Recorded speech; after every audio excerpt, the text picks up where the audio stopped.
ಉಮಾಶಂಕರ ನಗರದ ತಿರುಮಲ ವಸತಿ ನಿಲಯದ ಹತ್ತಿರ ಇರುವಂತಹ ಕಾಲುವೆ ತುಂಬಿ ದುರ್ನಾತ ಬೀರುತ್ತಿದೆ. ಸಾರ್ವಜನಿಕರು ತೀವ್ರ ಸಂಕಷ್ಟಕ್ಕೆ ಸಿಲುಕಿದ್ದಾರೆ. ಕಾಲುವೆಯಲ್ಲಿ ನಿಂತ ನೀರು ಗಬ್ಬೆದ್ದು ನಾರುತ್ತಿದ್ದು ಆ ಮಾರ್ಗದಲ್ಲಿ ಸಂಚರಿಸುವವರು ಮೂಗು ಮುಚ್ಚಿಕೊಂಡೇ ಓಡಾಡಬೇಕಾದ ಅನಿವಾರ್ಯತೆ ಉಂಟಾಗಿದೆ.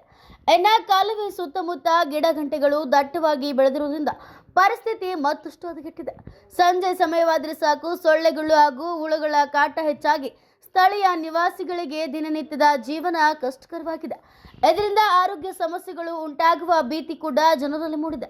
ಈ ಸಮಸ್ಯೆಗೆ ತಕ್ಷಣ ಪರಿಹಾರ ಕಂಡುಕೊಳ್ಳಬೇಕೆಂದು ಸ್ಥಳೀಯರು ನಗರಸಭಾ ಅಧಿಕಾರಿಗಳನ್ನ ಒತ್ತಾಯಿಸಿದ್ದಾರೆ. ಕಾಲುವೆ ಸ್ವಚ್ಛತೆ ಹಾಗೂ ಗಿಡಗಂಟೆಗಳ ತೆರವು ಹಾಗೂ ನಿಂತ ನೀರಿನ ಸರಿಯಾದ ನಿರ್ವಹಣೆ ಮಾಡುವ ಮೂಲಕ ಸಾರ್ವಜನಿಕರಿಗೆ ಸುರಕ್ಷಿತ ಹಾಗೂ ಸ್ವಚ್ಛ ಪರಿಸರ ಒದಗಿಸಬೇಕೆಂದು ಆಗ್ರಹಿಸಿದ್ದಾರೆ. Bureau report, news pulse, Ranebennur.